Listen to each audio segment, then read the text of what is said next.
नमस्कार, स्वागत है आप सभी का। मैं हूं आपके साथ कुमार कुणाल धीरज। आप देख रहे हैं मुद्दा, और आज मुद्दा में बातचीत करेंगे ट्रंप के टैरिफ वॉर की। ट्रंप का टैरिफ वॉर क्या अमेरिका पर ही भारी पड़ेगा? यह बड़ा सवाल है। ट्रंप का टैरिफ वॉर खुद अमेरिका पर भारी पड़ रहा है। अमेरिका के राष्ट्रपति पद पर बैठते ही डोनाल्ड ट्रंप तमाम देशों पर टैरिफ लगाने लगे और दुनिया में ट्रेड वॉर की शुरुआत कर दी है। चीन, मैक्सिको, कनाडा ही नहीं, भारत पर भी उन्होंने टैरिफ लगाने का ऐलान कर दिया है। डोनाल्ड ट्रंप के टैरिफ का अमेरिका में भी जमकर विरोध हो रहा है और राजनीतिक गलियारों से लेकर दिग्गज हस्तियां भी इसका विरोध करती हुई नजर आ रही है। ट्रंप के टैरिफ वॉर के बीच अब यूएस डॉलर में भी गिरावट देखने को मिलने लगी है। इकोनॉमी की सुस्त रफ्तार और ट्रंप टैरिफ के जवाब में तमाम देशों द्वारा पलटवार करते हुए अब लोगों के स्वर मुखर होने लगे हैं और तमाम देश भी टैरिफ का ऐलान करने लगे हैं और इसका असर डॉलर पर दिखने लगा है।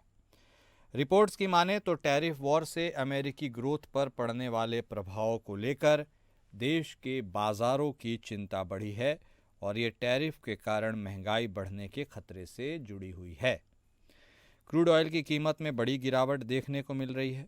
बुधवार को यूएस कांग्रेस को संबोधित करते हुए ट्रंप ने भारत को भी निशाने पर लिया और कहा कि भारत हम पर 100% टैरिफ लगाता है, ये कतई ठीक नहीं है। इस संदर्भ में आज हम समझेंगे कि ट्रंप का टैरिफ वॉर और उसका असर खुद अमेरिका पर कितना होगा और भारत कैसे इस आर्थिक जंग से लड़ने की तैयारी कर रहा है। तो ट्रंप के इस टैरिफ वॉर को लेकर के कई तरह के कयास लग रहे हैं। एक धड़ा तो यह भी कह रहा है कि यह खुद अमेरिका पर ही भारी हो जाएगा और ऐसे में जो लेटेस्ट अपडेट निकलकर सामने आ रही है कि ट्रंप ने जो मैक्सिको पर टैरिफ इम्पोज किया था उसको अब कुछ समय के लिए पोस्टपोन किया गया है, कुछ सेक्टर्स की बात की जाए तो। लेकिन भारत के ऊपर इसका क्या कुछ असर होगा और भारत इसके लिए कितना तैयार है, इसको लेकर प्रधानमंत्री मोदी की अमेरिकी यात्रा के दौरान ही भारत और अमेरिका के कुछ वस्तुओं पर शुल्क में कटौती करने के लिए तो सहमति बनी ही थी। इसके साथ ही कई रिपोर्ट्स के मुताबिक भारत अमेरिका से आयातित 30 से अधिक वस्तुओं पर टैरिफ में कटौती कर सकता है। इसके अलावा भारत और अमेरिका द्विपक्षीय व्यापार के लिए मिशन 500 पर भी सहमत हुए हैं। तो अब लोगों के मन में यही है कि आखिर जो टैरिफ वॉर है, जिसे लोग पॉपुलरली अब टैरिफ वॉर ही कह रहे हैं, इसका असर पूरे विश्व पर क्या पड़ेगा? वो तो जो पड़ेगा पड़ेगा ही, लेकिन मेन अब अमेरिका के ऊपर भी क्या इसका कुछ प्रभाव पड़ेगा और क्या अमेरिका को भी इससे तकलीफ या परेशानी हो सकती है? इसी पर आज हम चर्चा करेंगे। चर्चा को आगे बढ़ाते हैं। हमारे साथ हमारे ख़ास मेहमान जुड़ चुके हैं। हमारे साथ करोड़ी सिंह साहब जुड़ गए हैं, आप विदेश मामलों के जानकार हैं। हमारे साथ अश्विनी राणा साहब भी जुड़ चुके हैं, आप अर्थशास्त्री हैं। आप दोनों ख़ास मेहमान का स्वागत है। सिंह साहब, शुरुआत आप ही से। देखिए, टैरिफ को लेकर लगातार हम बात करते रहे हैं और ये डिबेट और चर्चा होते रही है। हम बात करते थे कि विश्व के ऊपर इसका क्या असर पड़ेगा, भारत के ऊपर इसका क्या असर पड़ेगा, तमाम अन्य देशों के ऊपर क्या असर पड़ेगा। लेकिन आज तो मूल में यही सवाल है कि ये जो बात टैरिफ की अमेरिका ने छेड़ तो दी है, लेकिन अमेरिका के खुद के ऊपर इसका क्या असर पड़ेगा? क्या इसके दुष्प्रभाव होंगे जो अमेरिका के खाते के पास रहेंगे? क्या वह इसे इग्नोर करने के लिए सक्षम है या सब कुछ जानते हुए भी वह इसे आगे बढ़ा सकता है? सिंह साहब। देखिए कुणाल, आपने बहुत ही विस्तार से अपनी रिपोर्ट बताई और आप जब भी डिबेट ऑर्गेनाइज करते हैं तो बहुत गहन मंथन होता है और आपने स्वयं ने कहा कि ये पॉपुलरली हम इसको टेरिफ वार कहते हैं, जिससे आप तो इत्तेफाक नहीं रखते हैं। हाँ, ये वार है या बैटल है या क्राइसिस है, इसमें तो बहुत बड़ी तात्विक डिबेट हो सकती है कि मैं इसको वार तो नहीं मानता। हाँ। लेकिन ये क्यों शुरू हुआ? इसका शुरू होने का मुख्य कारण ये था कि अमेरिका की सैनिक शक्ति बहुत ज्यादा है, तकनीकी दृष्टि से अमेरिका बहुत एडवांस है, लेकिन फिर भी अमेरिका के पतन की तरफ जा रहा था। अमेरिका की प्रतिष्ठा कम हो रही थी, अमेरिका की समृद्धि कम हो रही थी। तो एक विशेष सर्किल में अमेरिका फंस चुका था, जिससे अमेरिका पतन की तरफ जा रहा था। तो और इसका कारण था ग्लोबलाइजेशन। ग्लोबलाइजेशन का मतलब ये होता है कि free flow of goods, people and services. तो उससे अमेरिका को ऐसा लगा कि इससे नुकसान हो रहा है, ये ट्रंप का असेसमेंट रहा। तो उन्होंने इसीलिए नारा दिया, मेक अमेरिका ग्रेट अगेन। और उसमें जो विशेष सर्किल था उसको कहीं न कहीं से तो तोड़ना था, एक जगह से तो शुरू करना था, तो उन्होंने टैरिफ से शुरू किया है। तो इसको हम वार नहीं कह के, वो अमेरिका को जो ग्रेट बनाने की जो स्ट्रेटेजी है उसका एक पार्ट है। अब इसके इम्प्लीकेशंस क्या हो सकते हैं, इसका मुझे नहीं लगता कि कहीं भी कोई बहुत ही इवेल्युएशन या स्टडी हुई है कि इसके क्या क्या इम्प्लीकेशंस हो सकते हैं। केवल आर्थिक नहीं, जो पॉलिटिकल है, रणनीतिक है, वो क्या इम्प्लीकेशन हो सकते हैं, ऐसा कम्प्रीहेंसिव कोई इवेल्युएशन तो हुआ नहीं। फिर भी आपने भारत के बारे में महत्वपूर्ण बात कही। देखिए, भारत के प्रधानमंत्री ने जब अमेरिका विजिट किया और एक संयुक्त वक्तव्य जो इश्यू किया गया है, अगर उसको सिंसियरली इम्प्लीमेंट किया जाए और उसको एक्शन में लाए जाए तो भारत में कोई बहुत ज्यादा नकारात्मक प्रभाव नहीं पड़ेगा। लेकिन मुझे इसमें संदेह है कि जो संयुक्त वक्तव्य है उसको एक्शन में लाया जाएगा, ऐसा संभव होगा, उसमें मुझे संदेह लग रहा है। इसलिए भारत में नकारात्मक प्रभाव कुछ पड़ सकता है, क्योंकि उस संयुक्त वक्तव्य को पूरी तरह इम्प्लीमेंट नहीं किया जाएगा। और इसीलिए मुझे लगता है कि अमेरिकन प्रशासन ने भी रियलाइज कर लिया है कि इसका अमेरिका पे भी बहुत ज्यादा नकारात्मक प्रभाव पड़ेगा, और इसीलिए 1 महीने के लिए पोस्टपोन कर दी है टैरिफ की जो स्ट्रेटेजी है। तो अमेरिका ने ये सोचा कि हम ग्रेट तो बनेंगे, लेकिन ये मालूम नहीं प्रोस्पेरिटी के लिए ये जरूरी है कि free flow of goods and services हो, तो उसको सबको फायदा होता है। बेकिंग सिचुएशन होती है, एक को नुकसान नहीं होता है, नुकसान होता है सबको होता है, फायदा होता है सबको होता है। शायद ये वो एहसास नहीं कर पाए हैं। तो अब मुझे लगता है धीरे धीरे उनको एहसास हो रहा है कि केवल हम अमेरिका को आइसोलेशन में लाके, या आइसोलेशन में नहीं, इंसुलेट करने दुनिया की, वो संभव नहीं है। और जब आप दुनिया से आइसोलेशन में या इंसुलेशन में नहीं रह सकते तो इंटरडिपेंडेंस होती है, और इंटरडिपेंडेंस में आप एक दूसरे के हित का ध्यान रखेंगे, तभी समृद्धि होगी, तभी आप आगे बढ़ेंगे। तो ये रियलाइजेशन तो हो रहा है वहां भी। तो मुझे नहीं लगता कि ये कोई वार की तरह है, ये एक जो विशेष सर्किल थी अमेरिका के पतन की, उसको तोड़ने की स्ट्रेटेजी थी, और उसके अब उनको लगने लगा अच्छे परिणाम नहीं निकल रहे हैं। ये जो विशेष सर्किल है इसको इस तरह से नहीं तोड़ा जा सकता। तोड़ना तो जरूरी है, अमेरिका अपना प्रभुत्व है, अपना नेतृत्व दुनिया में बनाए रखना चाहता है, और इसलिए समृद्धि जरूरी है। तो टैरिफ के साथ साथ कुछ और चीजें भी उन्होंने एंटीसिपेट किए हैं। उनमें यह है कि दुनिया में जो मिनरल के हैं उनको हमें हमारे कंट्रोल में लेना है। उसमें यूक्रेन भी है, उसमें ग्रीनलैंड भी है। भविष्य में हो सकता है कि पाकिस्तान में जो तांबा बहुत है, तो पाकिस्तान के तांबे को भी नियंत्रित करने की कोशिश करें। पैलेस्टाइन में भी बहुत से मिनरल्स है और नेचुरल गैस है, उसको कंट्रोल करने की कोशिश करें। एक तो वो उस पर फोकस करना शुरू कर दिया। दूसरा, ऑयल एंड नेचुरल जो सोर्स ऑफ एनर्जी है, एनर्जी सिक्योरिटी के लिए अपने पहले भाषण में ही इन्होंने कह दिया था कि drill baby drill oil natural gas के लिए। तो इस तरीके से उन्होंने जो मंथन शुरू किया है उसमें केवल टैरिफ नहीं है, टैरिफ के नेगेटिव असर पड़ने लगे, लेकिन वो दूसरी चीजें हैं उनके जब पॉजिटिव इफेक्ट आना शुरू होंगे तो उसके बाद टैरिफ लगाते तो ठीक रहता।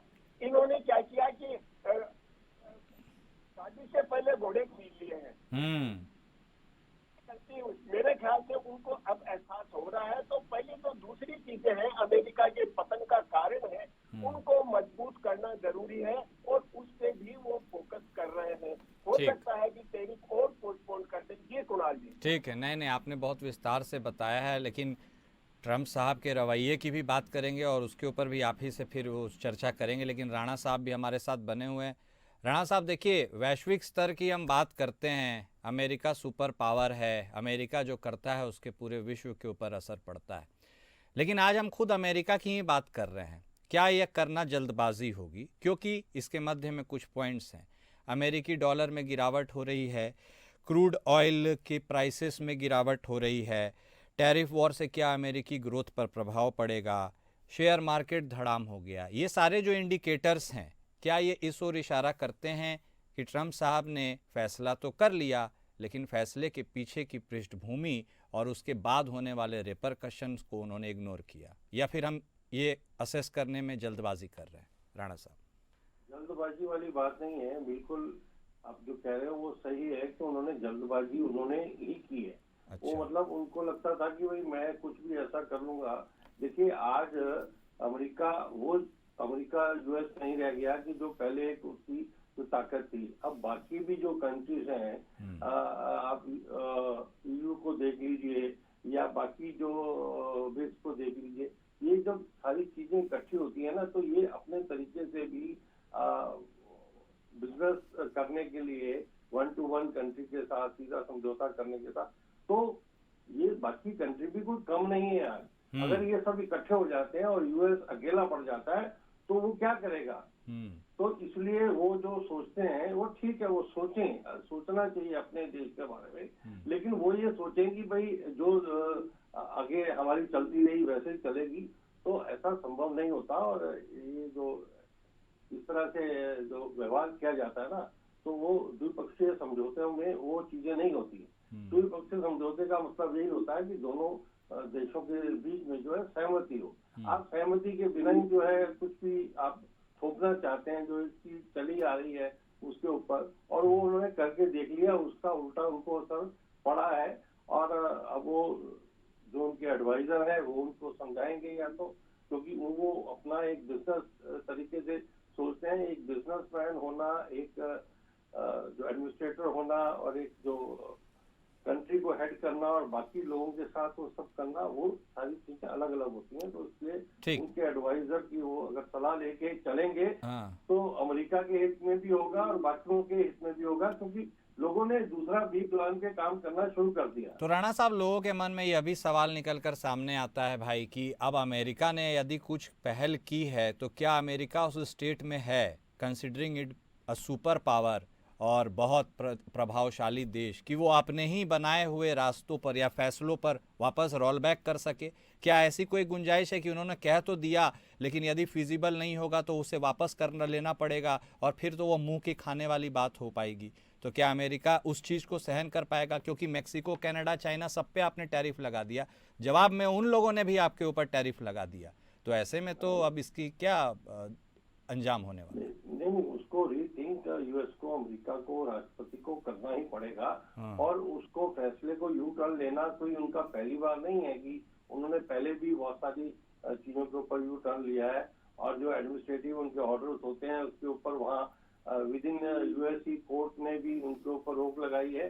तो ये जो ऐसा कुछ नहीं है कि वो अपना जो भी फैसला उस पर यू टर्न नहीं ले सकते, लेकिन उनके हित में ही होगा कि अगर जिस देश के साथ भी व्यापार करना चाहते हैं, संबंध बनाना चाहते हैं, तो द्विपक्षीय समझौतों में हमेशा जो है वो सहमति के आधार पर ही जो व्यापार होता है। अगर आप वो वाला पुरानी आप सोचो कि आप दादागिरी से आप सामान खरीद लेंगे, बेच लेंगे अपने टर्म्स के ऊपर, वो आज वर्ल्ड में ऐसा स्थिति नहीं है। तो राणा साहब, उन्होंने तो इसके पीछे का बैकड्रॉप रखा था कि भाई हम ऐसा करेंगे तो हमारे ही देश में रोजगार बढ़ेगा, हमारे देश में प्रोडक्शन बढ़ेगा। तो क्या ये सब चीजें नहीं हो पाएंगी क्या ऐसा करने से? नहीं, वही है ना। अब देखो, अब जहाँ उन्होंने टैरिफ जहाँ बढ़ाए, उन्होंने भी टैरिफ बढ़ा दिए। अब भारत ने तो बहुत सारी चीजों के ऊपर ऑलरेडी जो है वो बजट में ही जो है वो उसके ऊपर ड्यूटी जो पहले ही कम कर दी हुई है। तो ये एक अंडरस्टैंडिंग के साथ व्यापार करना है तो व्यापार को व्यापार की तरह करना पड़ेगा। आप कोई ऐसी चीज नहीं बेच रहे कि जो दूसरी जगह अवेलेबल नहीं है। तो वो सोच वो रखते हैं कि भाई हमारे पास भी तेल है, मान लो तो हम भी बेच सकते हैं, ऐसा अभी नहीं है। अभी जो तेल वाले जो कंट्री है ओपेक है, उन्होंने अपनी प्रोडक्शन बढ़ा दिया। वो प्रोडक्शन बढ़ेगी तो वहां से लोग खरीदेंगे, तो यूएस अपने तेल का उसका वैसे ही मुश्किल हो जाएगी। तो इसलिए हर चीज का जो ऑप्शन है ना, आज कंट्री वर्ल्ड में ग्लोबली अवेलेबल। ठीक है, तो ये तो हमने बात की अमेरिका के ऊपर पड़ने वाले प्रभाव की, उसके खुद के ही फैसले से। करोड़ी सिंह सर, देखिए जब हम ब्रेक पर जाने के पहले आप बात कर रहे थे कि अमेरिका को सूनर लेटर रियलाइज़ हो जाए, ये जो फिर आपका कहने का शायद यही आशय था कि ये जो बहुत वाइज डिसीजन नहीं है, लेकिन कहीं उन्होंने एक अपनी बात को रखा है। ट्रंप साहब ने कमेंट किया है कि भाई मार्केट के तरफ हम नहीं देख रहे हैं, हमें कोई फ़र्क नहीं पड़ता, हम तटस्थ हैं, हमने जो फैसला लिया है थोड़ा सा इसमें विलंब ही सही, थोड़ा सा एक्सटेंशन ही सही, थोड़ा सा रोल बैक करना हो, फिर से हम उसको पुश करेंगे, आगे तो हम बढ़ेंगे ही। तो क्या इन सारे इंडिकेटर्स के बावजूद भी ट्रंप साहब ये कर सकते हैं सिंगुलरली? जैसा कि राणा साहब ने कहा, अब आज के टाइम में डाइवर्सिफाइड मार्केट में आप अकेले डिक्टेट नहीं कर सकते। Is he still capable of doing this? और ये अगर, और उसके साथ एक और, इस पे तो आप अपनी राय दीजिएगा सर, ये भी बता दीजिएगा कि भारत की अर्थव्यवस्था, भारत के मार्केट के ऊपर भी क्या इसका कुछ प्रभाव पड़ सकता है? सिंह साहब। देखिए कुणाल जी, व्यापार, अंतर्राष्ट्रीय व्यापार या चाहे घरेलू व्यापार हो, वो अपने आप में पूर्णतः इंडिपेंडेंट नहीं है। जो दूसरी एक्टिविटीज है, दूसरे तत्व हैं, उन पे निर्भर करता है। तो ये तो व्यापार की बात हुई। दूसरा यह है कि देश भी पूर्णतः आत्मनिर्भर कोई नहीं हो सकता, परस्पर निर्भरता है। और ये ऐसा नहीं है कि ट्रंप और उनके एडवाइजर नहीं समझते थे, लेकिन प्रजातंत्र में एक प्रजातंत्र की कमजोरी है कि राजनेताओं को चुनाव के दौरान कुछ लोग लुभावने वादे करने पड़ते हैं, जनता की कुछ आकांक्षाएं बढ़ा देते हैं, और जीतने के बाद अगर उन आकांक्षाओं को ध्यान में रखते हुए कुछ काम नहीं करते हैं तो उनकी पॉपुलैरिटी डाउन हो जाती है। शायद ट्रंप उसी के विक्टिम हो गए हैं, क्योंकि अगर वो पहले अमेरिका का मैन्युफैक्चरिंग बेस बढ़ा लेते, अमेरिका के एनर्जी सोर्सेज को टेप कर लेते, दुनिया में मिनरल्स पे कंट्रोल कर लेते और फिर ये करते, तो शायद बहुत ज्यादा सफल होते। लेकिन उन बातों में बहुत टाइम लगता। और देखिए, जनता है, जो वोटर है, वो लंबे समय तक इंतजार नहीं कर सकता, उनको इमीडिएट कुछ न कुछ रिजल्ट चाहिए, क्योंकि उन्होंने वोट दिया है। तो उस चक्कर में ट्रंप साहब ने ये निर्णय ले लिया। अगर सही तरीके, ऐसा नहीं कि वो समझते नहीं थे, ऐसा नहीं है कि उनके एडवाइजर्स नहीं समझते थे, समझते थे, लेकिन एक पॉलिटिकल नेसेसिटी के रूप में उन्होंने ये लिया। अब आपका जो भारत वाला सवाल है, देखिए भारत बहुत बड़ा देश है, भारत का अपना मार्केट बहुत बड़ा है, भारत में का इंटरनेशनल ट्रेड में हिस्सेदारी बहुत कम है। तो इंटरनेशनल ट्रेड में हिस्सेदारी कम है, भारत का स्वयं का मार्केट बहुत बड़ा है, डोमेस्टिक मार्केट इतना बड़ा है कि भारत पे बहुत ज्यादा नकारात्मक प्रभाव नहीं पड़ेगा। तो दो कारण है कि भारत का इंटरनेशनल ट्रेड में हिस्सेदारी कम है और भारत का डोमेस्टिक मार्केट बहुत बड़ा विस्तृत है। तो भारत में स्वयं में इतने कंज्यूमर हैं, तो भारत की बहुत से प्रोडक्ट्स हैं वो यहीं बिकना शुरू हो जाएंगे। तो हाँ, लेकिन मार्जिनल असर तो डेफिनेटली पड़ेगा। अगर दुनिया में कोई परिवर्तन होता है, चाहे वो वित्तीय हो, आर्थिक हो, राजनीतिक हो, रणनीतिक हो, उसका हर देश पे प्रभाव पड़ता है। लेकिन दूसरे देशों की तुलना में भारत पे बहुत कम प्रभाव पड़ेगा। देखिए, यूरोप पे ज्यादा पड़ेगा, कनाडा और मैक्सिको पे ज्यादा पड़ेगा, लेकिन अमेरिका पे भी उसी प्रोपोर्शन में प्रभाव पड़ेगा। इसलिए अगर वो अमेरिका और ट्रंप के एडवाइजर ये रियलाइज करेंगे कि ये परस्परता की दुनिया है, आज हम 21वीं सदी में रह रहे हैं, एक दुनिया बहुत ग्लोबल विलेज की तरह हो गई है, उसमें आप आइसोलेट होके अपने आप को इंसुलेट करके आगे नहीं बढ़ सकते, महान नहीं बन सकते। अगर आपको अमेरिका का डोमिनेशन बनाए रखना है, अमेरिका का नेतृत्व बनाए रखना है, तो दुनिया से एक सकारात्मक तरीके से आपको इंटरेक्शन करना पड़ेगा। और मुझे लगता है कि कुछ रियलाइजेशन की प्रोसेस से अब वो गुजरने लग गए हैं। तो भारत पे तो मुझे नहीं लगता कि बहुत ज्यादा दूसरों की तुलना में बहुत ज्यादा असर पड़ेगा। जी ठीक है सिंह साहब। राणा साहब, आप भी क्या सिंह साहब की बातों से इत्तेफाक रखते हैं या आपकी राय कुछ भिन्न है? क्योंकि अब लोग तो यह चर्चा करते हैं कि भाई अर्थव्यवस्था के ऊपर बहुत ज़्यादा नहीं लेकिन कुछ तो असर पड़ेगा, महंगाई के ऊपर भी पड़ सकता है, रोज़गार के दृष्टिकोण से भी पड़ सकता है। ये सब मैं भारत के परिप्रेक्ष्य में बात कर रहा हूँ। क्या ये बिल्कुल अछूता रह जाएगा या थोड़ा थोड़ा तो सब पर प्रभाव पड़ेगा? थोड़ा बहुत देखिए असर पड़ता ही है। क्या है कि जब बहुत सारी कंपनीज एफआई जब भारत से पैसा निकालती है, भारत का शेयर मार्केट भी डाउन होता है, भारत की अर्थव्यवस्था के ऊपर असर पड़ता है। अब मान लो जिस चीज का हम एक्सपोर्ट यूएस में कर रहे हैं और वो टैरिफ लगा देता है, वहाँ महंगा हो जाता है और वो वहाँ पर नहीं खरीदना चाहते, तो फिलहाल एक टेम्परेरी फेज में भारत को अपनी एक नई मार्केट ढूंढनी पड़ेगी और वो ढूंढना भारत ने शुरू कर दिया है कि यूएस नहीं तो और वर्ल्ड में बहुत सारी ऐसी जगह है जहां पर कि भारत अपना जो प्रोडक्ट है बेच सकता है। अब ये यूएस को भी सोचना चाहिए कि भारत ने भी एक इम्फेसाइज नई सरकार ने किया था कि मेक इन इंडिया। अब मेक इंडिया अगर आप कर रहे हैं, भारत कर रहा है, तो भारत बाकी जो कंपनीज हैं या जो कंट्रीज है उनको यहाँ पर सुविधाएं भी दे रहा, ताकि आप आइए, आपको हम यहाँ सुविधाएं भी देंगे, आप यहाँ पर काम करिए। हम ये नहीं कह रहे कि आप आएंगे, आप यहाँ काम करेंगे तो हम आपके ऊपर इतने ज्यादा जो लेवी लगा देंगे, टैक्स लगा देंगे, तो कौन आएगा। तो ये सारी चीजें करने के लिए जो है वो उस तरह से सोचते हैं, और जो उनको जो कंपैरेटिवली जो सामान जो है वहाँ वो मैन्युफैक्चरिंग करते हैं, उससे सस्ता उनको बाहर से मिल सकता है। लेकिन अगर वो वहाँ मैन्युफैक्चरिंग, जैसे करोड़ी जी ने भी कहा कि पहले उनको उसको चीज को बेस को बना लेना चाहिए। तो भारत ने मेक इन इंडिया जो शुरू किया, तो ये नहीं कि उसी के ऊपर उन्होंने सारी अपनी अर्थव्यवस्था जो है फोकस की थी, आस्ता आस्ता उन्होंने किया और वो बढ़ रहा है, उसके ऊपर वो फोकस कर रहे हैं। तो वो भी अगर यूएस भी ऐसे ही करता कि पहले अपने यहाँ पर मैन्युफैक्चरिंग को बढ़ावा दे देता या बाकी चीजों की एक वो जो सप्लाई चेन है उसको बढ़ा देता, और उसके बाद वो कहता कि ना मैं आई एम कैपेबल और मैं अपने टर्म्स में आपसे सामान खरीदूंगा या बिजनेस करूंगा, तो समझ में आती। आपने वो किया नहीं, आपने जो है एक लड़ाई छेड़ दी। आपके यहाँ पर वो चीजों का जो अगर सप्लाई चेन अगर कम हो गई तो पब्लिक ही आपको जो छोड़ेगी नहीं वहां पर। तो वो जो उल्टा आप पहले सोच रहे थे कि पब्लिक के इंटरेस्ट में और मैं कोई बहुत बड़ा वो वर्ल्ड लीडर बन जाऊंगा, तो वो चीज नहीं है। जो उसके पास है वो हथियारों की जो सप्लाई है, हथियारों के बेस पर, पेट्रोल क्रूड ऑयल के बेस पर जो यूएस जो है वर्ल्ड में अपनी दादागिरी कर रहा है वो कर सकता है, लेकिन हर चीज के अंदर आप सक्षम नहीं हो सकते कि अपने देश में आप कर सकते। ठीक है, तो राणा साहब देखिए, हम सब जानते हैं रुपया लगातार कमज़ोर होते जा रहा है डॉलर के हिसाब से। डॉलर बहुत मजबूत है अभी यदि हमारे मुद्रा से बात करें तो। और दूसरी बात है कि क्या वो उसका इम्पैक्ट वीज़ाविज़ इस टोटल ट्रेड में। लोग तो यह भी बात कर रहे हैं कि बहुत ज़्यादा भारत को सोचने की क्या ज़रूरत है, हम क्या ही इंपोर्ट करते हैं अमेरिका से बहुत ज़्यादा, तो उस हिसाब से ट्रेड हमारा नहीं है, इसलिए हमें कोई बहुत ज़्यादा फर्क नहीं पड़ेगा। ये भी है क्या?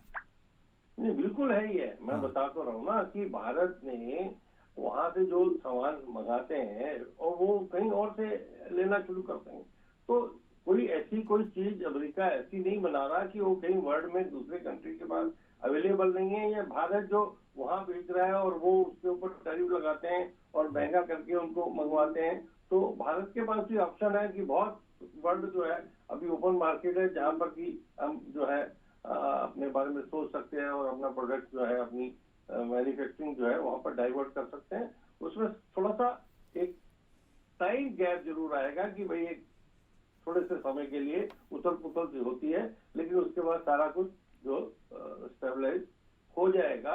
ये मतलब सरकार की तरफ से भी लगता है, और इतने में उनको भी थोड़ा भगवान सद्बुद्धि देगा ट्रम्प को, और वो थोड़ा सा रियलिस्टिक होकर सोचना शुरू करेंगे तो सारी चीजें ठीक होनी शुरू हो जाएगी। और एक्सपोर्ट के ऊपर भी, जो हम एक्सपोर्ट करते हैं अमेरिका को। हाँ बिल्कुल, मैं कह रहा हूँ जो हम एक्सपोर्ट कर रहे हैं तो उसके ऊपर वो टैरिफ लगा रहा है, तो उसको भी सोचना पड़ेगा ना कि भाई मैं यहाँ पर अगर ये हम यहाँ से जो मंगवा रहा है, जो इम्पोर्ट यूएस कर रहा है हमसे, और वो अपने यहाँ मैन्युफैक्चरिंग नहीं कर पा रहा और मैन्युफैक्चरिंग करता है तो और भी महंगा पड़ता है, तो उससे वो अच्छा वो ये चाहेगा कि सप्लाई चेन और बाकी जो फिनिश गुड्स है वो भारत से लेता रहे, क्योंकि भारत से जो उसको मिल रहा है उतना कंपैरेटिव रेट के ऊपर और मार्केट से उसको और उतनी क्वालिटी के हिसाब से नहीं मिल सकता। ठीक है, मतलब सोचने की ज्यादा जरूरत अमेरिका को है, भारत को ज्यादा नहीं, यही ना? ठीक है, बहुत धन्यवाद आप दोनों खास मेहमान का हमारे साथ जुड़ने के लिए, अपना वक्त देने के लिए। तो देखिए, जो टैरिफ की बात अमेरिका से निकली है वो तो कोने कोने तक जा रही है विश्व की, लेकिन वापस घूमकर अमेरिका के पास ही आ रही है। और अब अमेरिका को ही सोचने पर मजबूर होना पड़ गया है कि क्या फैसला तो उन्होंने हड़बड़ी में ले लिया है, लेकिन क्या ये फैसला दूरगामी सस्टेनेबल लंबे समय तक चल सकता है या फिर इसे रोल बैक ही करना पड़ेगा। मुद्दा में आज बस इतना ही।